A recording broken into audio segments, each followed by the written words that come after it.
দায়িত্ব ছাড়ার পর জবাবদিহিতা দিতে বা কাঠগড়ায় দাঁড়াতে সমস্যা নেই, মন্তব্য উপদেষ্টা রিজওয়ানা হাসানের।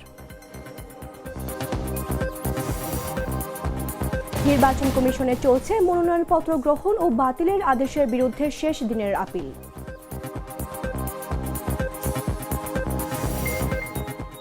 সরকার বিরোধী বিক্ষোভে ইরানের রাষ্ট্রীয় টেলিভিশন ভবনে আগুন দেওয়ার দাবি।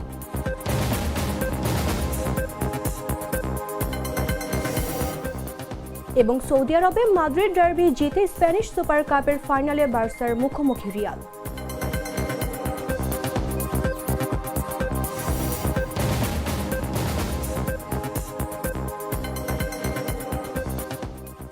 আমন্ত্রণ দুপুর ৩টা নিউজে, আপনাদের সাথে রয়েছে আমি মামদুহা রাইসা। সাধারণ খাবার এখন হবে অসাধারণ। প্রাণ স্বাদের মশলা, স্বাদ বাড়ায়, ঘ্রাণ ছড়ায়। দেশের বিশ্ববিদ্যালয়গুলোতে হওয়া ছাত্র সংসদ নির্বাচনগুলোর ফলাফল জাতীয় নির্বাচনে প্রভাব ফেলবে না বলে মন্তব্য করলেন বিএনপি মহাসচিব মির্জা ফখরুল ইসলাম আলমগীর। শুক্রবার সকালে ঠাকুরগাঁওয়ের কালীবাড়িতে নিজ বাসভবনে সাংবাদিকদের সঙ্গে আলাপকালে এই মন্তব্য করেন তিনি। বিশ্ববিদ্যালয়গুলোতে শিবিরের বিজয় এবং শিবিরের জনপ্রিয়তার বাড়ার কারণ জিজ্ঞাসা করলে মির্জা ফখরুল বলেন, এটি একটি গবেষণার বিষয়। ফ্যাসিস্ট সরকারের সময় ছাত্রদল বিশ্ববিদ্যালয়গুলোতে তেমন কোনো কাজ করতে পারেনি। তবে জোর দিয়ে বলতে চাই, বিশ্ববিদ্যালয় নির্বাচন কমিশন নির্বাচনে প্রভাব ফেলবে না। এ সময় দেশের আইনশৃঙ্খলা পরিস্থিতি নিয়েও অসন্তোষ প্রকাশ করেন বিএনপি মহাসচিব। তিনি বলেন, দেশের বর্তমান আইনশৃঙ্খলা পরিস্থিতি সন্তোষজনক নয়। যেভাবে বিএনপি নেতাদের হত্যা করা হচ্ছে তার প্রেক্ষিতে সরকার কার্যকর পদক্ষেপ নিচ্ছে না। উত্তরাঞ্চলের তারেক রহমানের সফর প্রসঙ্গে প্রশ্নের জবাবে মির্জা ফখরুল বলেন, এটি তারেক রহমানের একটি ব্যক্তিগত সফর। তিনি দিনাজপুরের তার নানির কবর জিয়ারত করবেন। ঠাকুরগাঁওয়ে জুলাই শহীদদের কবর জিয়ারত করে বিএনপি চেয়ারপারসন বেগম খালেদা জিয়ার দোয়া মাহফিলে অংশগ্রহণ করবে।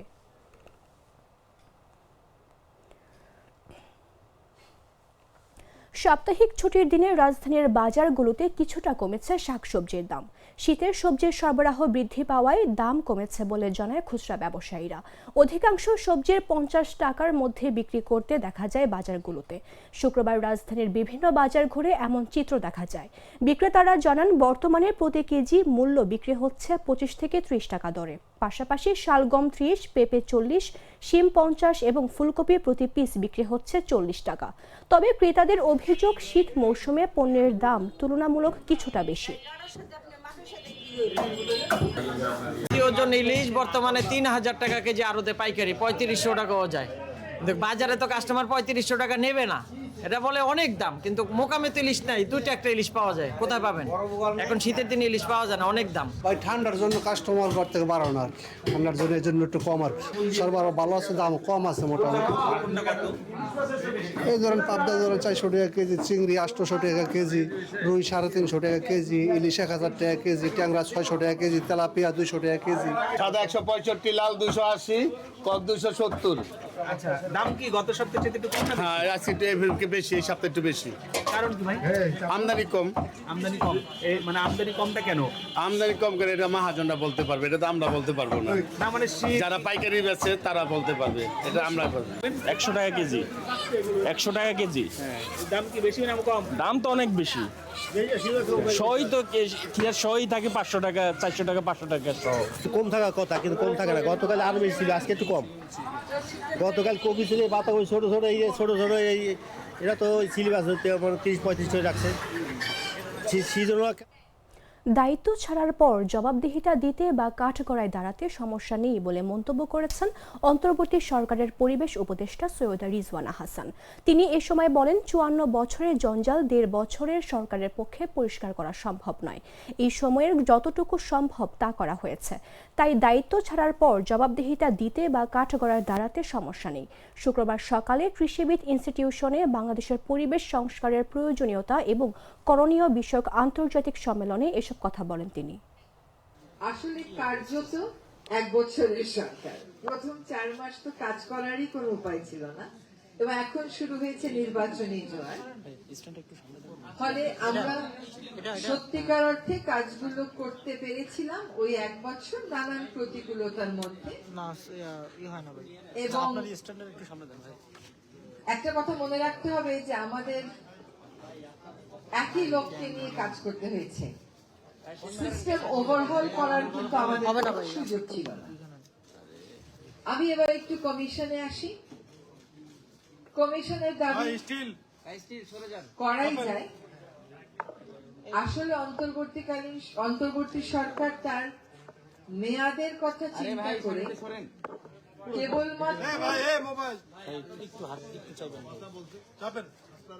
কেবলমাত্র নির্বাচনের জন্য প্রাসঙ্গিক এমন 6টি কমিশনের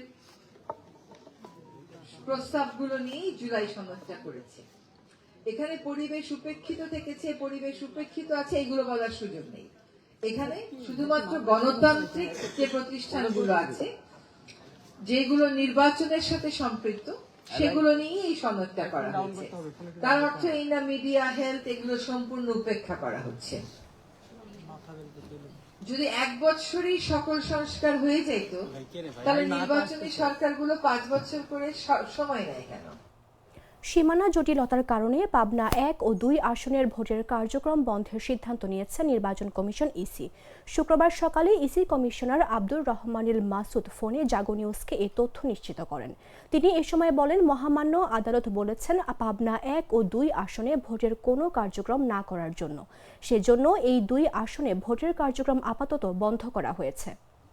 বাংলাদেশ সুপ্রিম কোর্টের অ্যাপিল বিভাগের আদেশের প্রেক্ষিতে 1 ও 2 স্থগিত করা হয়েছে কোন পর্যন্ত আদালত পরবর্তী আদেশ না পর্যন্ত। অনেক কথা আছে এখানে, এত কিছু বলতে গেলে আপনিও বুঝবেন না। অর্থাৎ বাংলাদেশ সুপ্রিম কোর্টের অ্যাপিল বিভাগের আদেশ অনুযায়ী ওই কোর্ট কর্তৃক পরবর্তী আদেশ না দেওয়া পর্যন্ত। এদিকে নির্বাচন কমিশনের ত্রয়োদশ জাতীয় সংসদ নির্বাচনে মনোনয়নপত্র গ্রহণ ও বাতিলের আদেশের বিরুদ্ধে আপিল দায়েরের শেষ দিনের কার্যক্রম চলছে আজ। শুক্রবার রাজধানীর আগারগাঁওয়ে নির্বাচন কমিশন ভবনে সকাল থেকে অঞ্চলভিত্তিক বুথগুলোতে মনোনয়নপত্র বাতিলের সিদ্ধান্তের বিরুদ্ধে আপিল জমা দিচ্ছেন প্রার্থীরা। বিকেল 5টা পর্যন্ত এসব আপিল গ্রহণ করা হবে বলে জানিয়েছে ইসি। সরেজমিনে দেখা যায়, নির্বাচন কমিশন ভবনে স্থাপিত আপিল দায়েরের কেন্দ্রে অঞ্চলভিত্তিক 10টি বুথে এসব আপিল গ্রহণ করা হচ্ছে।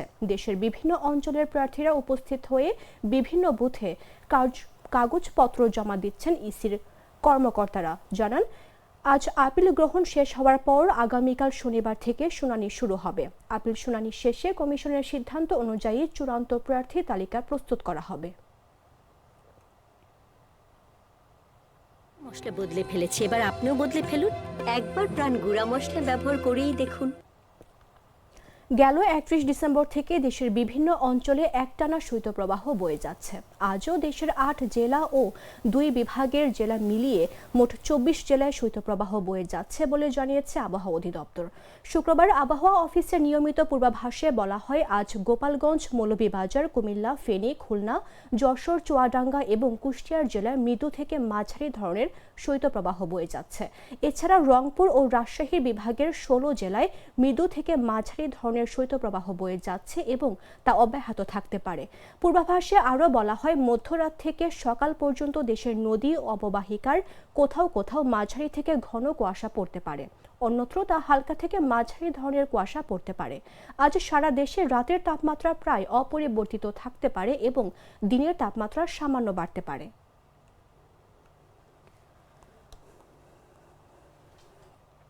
মুন্সিগঞ্জের সিরাজদিখানে ঢাকা মাওয়া এক্সপ্রেসওয়েতে থেমে থাকা পণ্যবাহী ট্রাকের পেছনে বাসের ধাক্কায় একজন নিহত হয়েছেন। এ ঘটনায় গুরুতর আহত হয়েছেন আরও অন্তত 15 জন। শুক্রবার ভোর 5:30টার দিকে এক্সপ্রেসওয়েতে নিমতলা রেল স্টেশন এলাকায় এই দুর্ঘটনা ঘটে। এতে বেশ কিছুক্ষণ যান চলাচল ব্যাহত হয়। Srinagar fire service and civil defence সূত্র জানায়, এক্সপ্রেসওয়েতে পাশাপাশি ঢাকামুখী লেনের সড়ক থেমে থাকা পণ্যবাহী একটি ট্রাককে পূর্বাশা পরিবহন নামের একটি যাত্রীবাহী বাস নিয়ন্ত্রণ হারিয়ে সজোরে পেছন থেকে ধাক্কা দেয়। এতে বাসের সামনের অংশ দুমড়ে মুচড়ে গিয়ে বাসের ভেতরে আটকে পড়া যাত্রীরা। এ সময় ঘটনাস্থলে বাসটির সুপারভাইজার তারেক নিহত হন।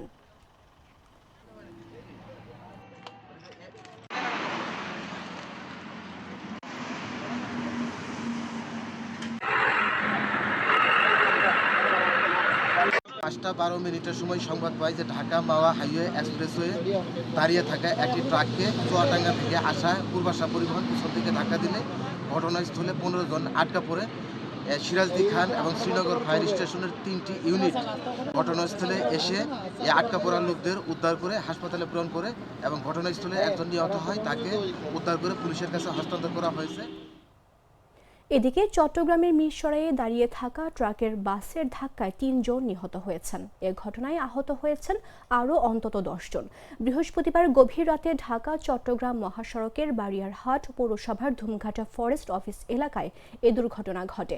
এদের মধ্যে একজনের পরিচয় পাওয়া গেছে, আর তার নাম নাফিস আহমেদ অয়ন। তিনি মার্চেন্ট নেভি সদস্য। 10 দিনের ছুটি শেষে ঢাকা হয়ে মাদারীপুর কর্মস্থলে ফিরছিলেন তিনি। বাকি হতাহতদের পরিচয় এখনও জানা যায়নি। বাড়িয়ারহাট ফায়ার সার্ভিসের স্টেশন কর্মকর্তা জয়নাল আবেদিন তিতাস বলেন, খবর পেয়ে ফায়ার সার্ভিসের একটি ইউনিট উদ্ধার কার্যক্রম চালায়। ঘটনাস্থলে 3 জনের মরদেহ উদ্ধার করে পুলিশের কাছে হস্তান্তর করা হয়। নিহতদের মধ্যে একজন নেভির তরুণ কর্মকর্তা ছিলেন। বাকিদের পরিচয় পাওয়া যায়নি।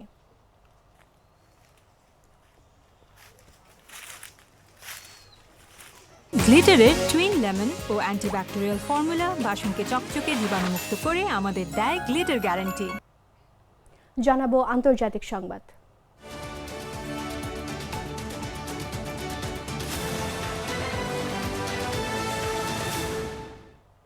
ইরানের তীব্র অর্থনৈতিক সংকটের মধ্যে সরকার বিরোধী বিক্ষোভ আরও জোরালো হয়ে উঠেছে। রাজধানীর তেহরানের পাশাপাশি কোম, ইস্পাহান, বান্দার আব্বাস, মাসদা, ফারদিস ও বর্জনুদ সহ দেশের বিভিন্ন শহরের নতুন করে বিক্ষোভের খবর পাওয়া যাচ্ছে।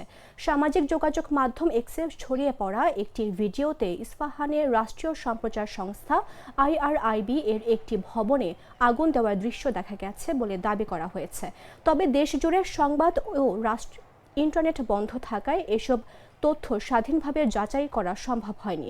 এদিকে যুক্তরাষ্ট্রের প্রেসিডেন্ট ডোনাল্ড ট্রাম্প হুঁশিয়ারি দিয়ে বলেছেন, ইরানি কর্তৃপক্ষ যদি শান্তিপূর্ণ বিক্ষোভকারীদের হত্যা করে তবে যুক্তরাষ্ট্র খুব কঠোরভাবে জবাব দিতে প্রস্তুত।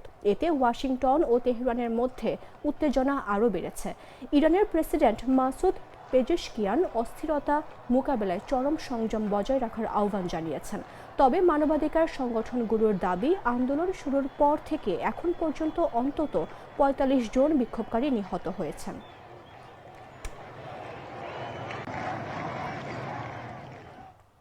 ইরানের রাজধানী তেহরান সহ বিভিন্ন শহরে টানা 12 দিনের সরকার বিরোধী বিক্ষোভ ছড়িয়ে পড়েছে। মুদ্রা অবমূল্যায়ন থেকে শুরু হওয়া আন্দোলনের খামেনির পতন দাবি উঠেছে। মানবাধিকার সংস্থার তথ্য অনুযায়ী চলমান আন্দোলনে নিহত হয়েছেন অন্তত 34 জন। দেশের পরিস্থিতি এতটাই উত্তপ্ত যে পুরো দেশে ইন্টারনেট সংযোগও বিচ্ছিন্ন করে দেওয়া হয়েছে। বিস্তারিত জাগো রিপোর্টে।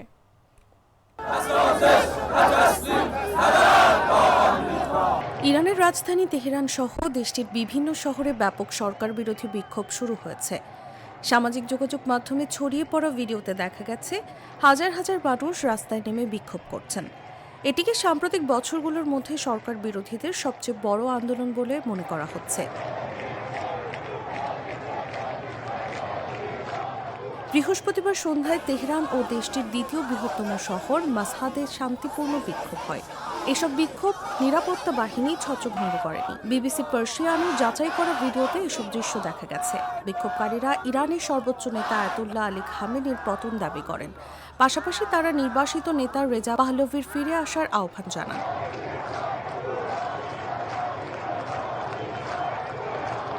মানবাধিকার সংগঠনগুলোর মতে ইরানের মুদ্রার ভয়াবহ অবমূল্যায়নের প্রতিবাদে শুরু হওয়া এই বিক্ষোভ টানা 12 দিন ধরে চলছে এবং দেশটির 31টি প্রদেশের শতাধিক শহর এবং জনপদে ছড়িয়ে পড়েছে।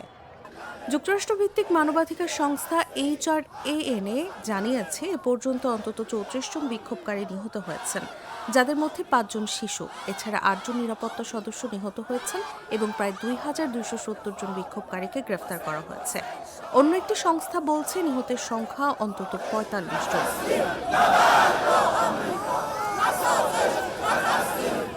বিক্ষোভ চলাকালে মাশহাদ, তেহরান, ইস্পাহান, তাবরিজ ও বাবল সহ বিভিন্ন শহরে সরকার বিরোধী স্লোগান দিতে দেখা গেছে। কিছু জায়গায় নজরদারি ক্যামেরা ভাঙচুরের ঘটনাও ঘটেছে।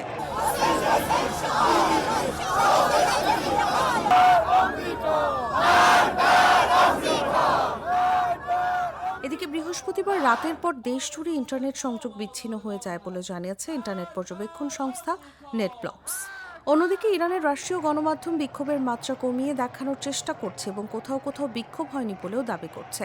পরিস্থিতি এখনও উত্তপ্ত রয়েছে এবং শুক্রবার রাতেও নতুন করে বিক্ষোভের ডাক দেওয়া হয়েছে।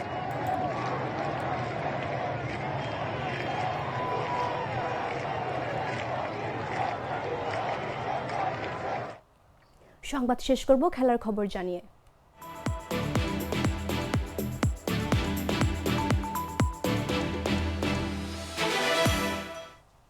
সৌদি আরবের জেদ্দায় অনুষ্ঠিত স্প্যানিশ সুপার কাপের সেমিফাইনালে তীব্র লড়াইয়ে আতলেতিকো মাদ্রিদকে 2-1 গোলে হারিয়ে ফাইনালে উঠেছে জাবি আলোনসোর রিয়াল মাদ্রিদ। এর ফলে ফাইনালে চিরপ্রতিদ্বন্দ্বী বার্সেলোনার মুখোমুখি হবে লস ব্লাঙ্কোসরা। বৃহস্পতিবার ম্যাচের শুরুতেই মাত্র 2 মিনিটে ফেদে ভলভার্দের দুর্দান্ত ফ্রি কিকে এগিয়ে যায় রিয়াল। চলতি মৌসুমে নিজের প্রথম গোল করে উচ্ছ্বাসে ভাসেন ভলভার্দে। 55তম মিনিটে রদ্রিগো ব্যবধান দ্বিগুণ করেন। এটি ছিল তার শেষ 5 ম্যাচে তৃতীয় গোল। 3 মিনিট পরই অ্যাটলেটিকো ম্যাচে ফেরে। শেষ দিকে সমতায় ফেরার জন্য মরিয়া হয়ে ওঠে আতলেতিকো। আতোয়া গ্রিজমানের আকর্ষণীয় শট কার্দোয়া অসাধারণ দক্ষতায় ফিরিয়ে দেন, আর মার্কাস লোরেন্তের শট অল্পের জন্য বাইরে চলে যায়। যোগ করার সময়ে আলভারেজের শট গোলমুখে ছুঁয়ে বেরিয়ে গেলে আতলেতিকোর স্বপ্ন শেষ হয়ে যায়।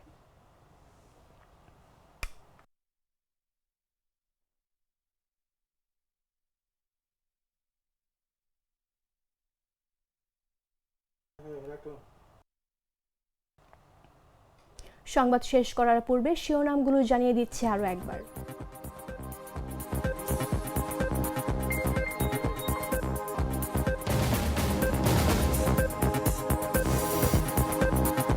বিশ্ববিদ্যালয়গুলোতে শিবিরের বিজয় জাতীয় নির্বাচনে প্রভাব ফেলবে না, মন্তব্য মির্জা ফখরুলের।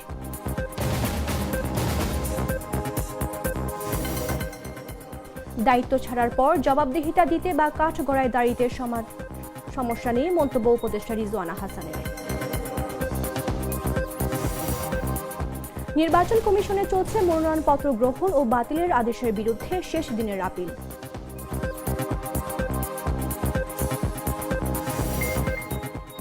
সরকার বিরোধী বিক্ষোভে ইরানের রাষ্ট্রীয় টেলিভিশন ভবনে আগুন দেওয়ার দাবি।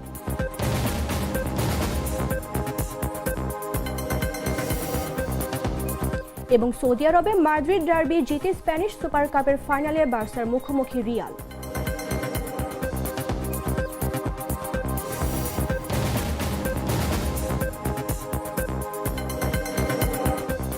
দর্শক, এই ছিল এখনকার মতো। প্রতি মুহূর্তে সর্বশেষ খবর জানতে ভিজিট করুন jagonews24.com। ফলো করুন আমাদের ভেরিফাইড ফেসবুক পেজ এবং সাবস্ক্রাইব করুন জাগো নিউজের ইউটিউব চ্যানেল।